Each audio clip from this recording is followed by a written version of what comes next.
जिंदा है तो ज़िंदगी की जीत पर यकीन कर, है अगर आसमां तो उतार ला ज़मीं पर। आपकी अपनी कार्यशैली, आपका अपना व्यवहार इस पर डिपेंड करता है कि आपने अपनी ज़िंदगी को कैसा बना रखा है। स्वर्ग और नरक सब यही है।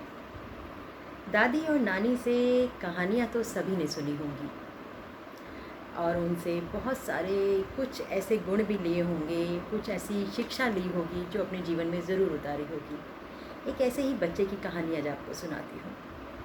एक बच्चा अपनी दादी के पास बैठकर रोज़ उनसे कहानियाँ सुनता था। दादी उसे कभी भगवान की, कभी स्वर्गलोक की, कभी नरक लोक की, कभी पाताल की, कभी इंद्र देवता की, कभी जल देवता की, वायु देवता की, मतलब ऐसी ऐसी कहानियाँ सुनाती थी कि ताकि बच्चे का बचपन अच्छा गुजरे, उसे ऐसी शिक्षा मिले, उसको अपने जीवन में इस तरह उतारे ताकि उसका भविष्य भी अच्छा रहे। बुज़ुर्गों का तो काम ही यही होता है कि अपने बच्चों को इतनी अच्छी अच्छी बातें वो सिखा कर जाते हैं कि अगर हम उसे अपने जीवन में उतार लें तो हमारे जीवन का किस तरफ हमारी जीवन का मोड़ चला जाएगा कुछ नहीं कह सकते। हाँ, तो मैं बता रही थी उस बच्चे को एक दिन उसकी दादी कहानी सुना रही थी स्वर्ग की। स्वर्ग की कल्पना तो हम सभी ने की है, लेकिन वो दादी जिस तरह से उसको कहानी सुना रही थी कि बच्चा सपने देखने लगा। उसको इतना सुंदर उसका वर्णन लगा कि वो दादी से ज़िद करने लगा कि दादी मुझे भी स्वर्ग देखना है। दादी बोली, बेटा ये कहानी है, स्वर्ग ऐसे नहीं देखा जाता, जब बड़े हो जाओगे तब देखेंगे। अब दादी ने कुछ ना कुछ तो कहना था, टालना था, उसको टाल दिया, लेकिन वो बच्चा तो अपनी ज़िद पे। आप तो जानते ही हैं बाल हट के बारे में। बच्चा अपनी ज़िद पे कि मैं तो आज देख के ही मानूंगा, मुझे आप दिखाओ स्वर्ग। तो भाई दादी क्या कहती उसको, वो रोते रोते सो गया। कहते हैं ना कि जिस तरह का भाव लेकर आप सोते हैं, कई बार सपने भी उस तरह के ही आते हैं रात को। तो बच्चे को रात को सपना आया और सपने में उसको एक चम चम चम चम करते हुए एक देवता दिखे। तो उसने कहा कि भगवान जी मुझे स्वर्ग देखना है। तो उसने कहा भाई स्वर्ग तो ऐसे नहीं देख सकते, जैसे तुम सर्कस देखने जाते हो या आइसक्रीम खरीद के खाते हो या कपड़े पहनते हो, उसे भी बाज़ार से लाते हो, या कहीं यात्रा पे निकलते हो तो भी टिकट लेते हो ना, ऐसे ही स्वर्ग जाने के लिए भी टिकट लगता है। तो बच्चे ने कहा ठीक है, मैं अपनी दादी से पैसे लेकर उसकी टिकट खरीद के चला जाऊँगा स्वर्ग देखने। तो भगवान जी ने कहा बेटा स्वर्ग जाने के लिए पैसों वाली टिकट नहीं लगती, कर्मों वाली टिकट लगती है।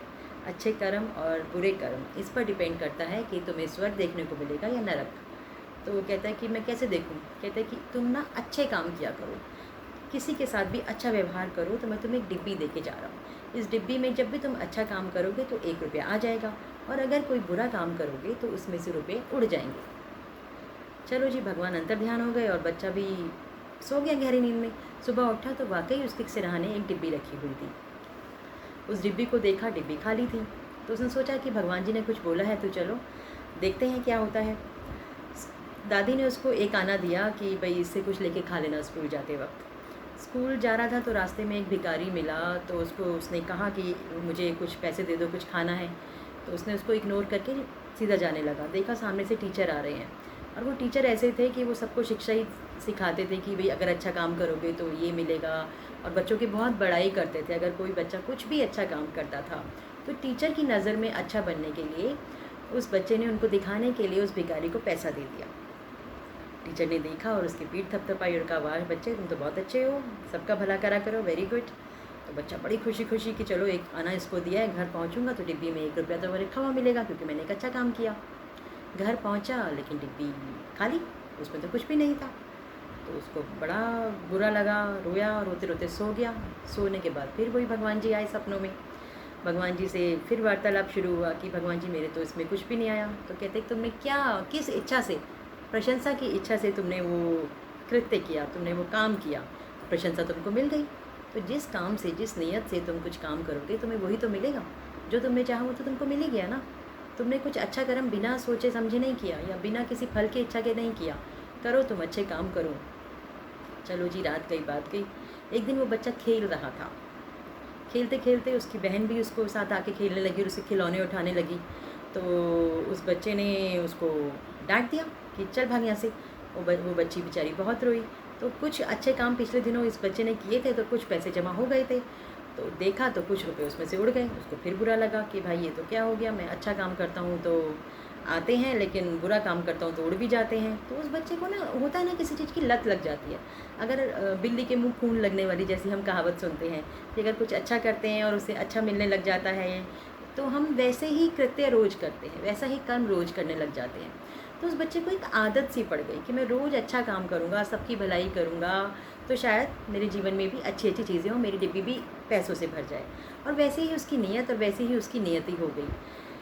उसकी डिब्बी भरने लगी, भरने लगी, भरने लगी, लेकिन अब उसको कुछ पाने की इच्छा नहीं रहती थी। ऐसे ही एक दिन डिब्बी लेकर अपने बगीचे की तरफ गया, तो वहाँ देखा एक साधु बैठे हैं एक पेड़ के नीचे और वो रो रहे हैं। तो वहाँ गया, उसने पूछा, क्या हुआ बाबा, आप क्यों रो रहे हैं? कि जैसी डिब्बी तुम्हारे पास है ऐसी मेरी भी पास थी, और मेरे को भी सपना आया था, और मैं भी स्वर्ग देखने की इच्छा में कुछ अच्छे कर्म करके बड़ी मुश्किल से वो डिब्बी को भरा था। तो उसने कहा, बाबा आप फ़िक्र मत करो, आप मेरी डिब्बी ले लो। तो बोला कि बेटा तुमने तो इतनी मेहनत करके ये डिब्बी भरी होगी, तुम अगर मुझे दे दोगे तो तुम कैसे स्वर्ग देखोगे? कहते, बाबा मैं तो अभी बच्चा हूँ, बहुत छोटा हूँ, और मैं धीरे धीरे कुछ अच्छे काम करूँगा तो मेरी डिब्बी फिर से भर जाएगी। आप तो लेकिन बुज़ुर्ग हो गए हैं, तो आपको ये डिब्बी रख लेनी चाहिए और आपको स्वर्ग ज़रूर देखना चाहिए। उसको डिब्बी दे दी बाबा को। बाबा ने प्यार से उसके सर पे हाथ फेरा और उसकी आँखों पर ऐसे हाथ रखा। आँख मूंद ली उसने, और उसकी आँख बंद करते ही उसको वही चमचम वाले देवता फिर प्रकट हुए और फिर नज़र आए। एक्चुअली वो जो भिखारी था वो भगवान ही थे, और शायद उसकी परीक्षा लेने के लिए ही आए थे। और आँख बंद उसके उसके बच्चे की आँख पर जो हाथ रखा तो उसको स्वर्ग के दर्शन होने लगे। स्वर्ग के दर्शन की जैसा दादी ने वर्णन किया था वैसा एक भी कोना नहीं था, उससे भी कहीं ज़्यादा, बहुत ज़्यादा सुंदर था वो स्वर्ग।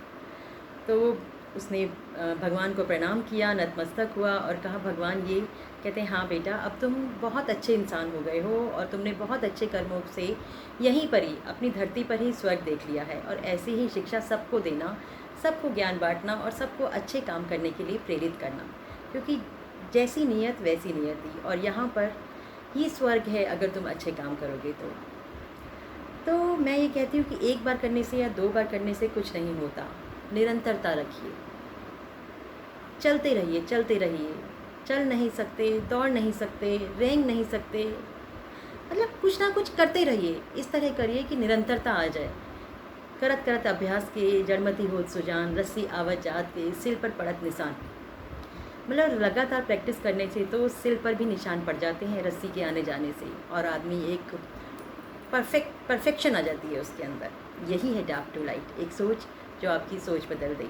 अगर आपको मेरी बातें अच्छी लगी तो मेरे चैनल डार्क टू लाइट को लाइक कीजिए, सब्सक्राइब कीजिए और शेयर कीजिए, और अपनी भी कुछ बातें आप मेरे साथ इस मंच पर साझा कर सकते हैं। इस मंच के ज़रिए हम उसे दुनिया के सामने लेके जाएंगे और आपकी बात को दुनिया के सामने रखेंगे।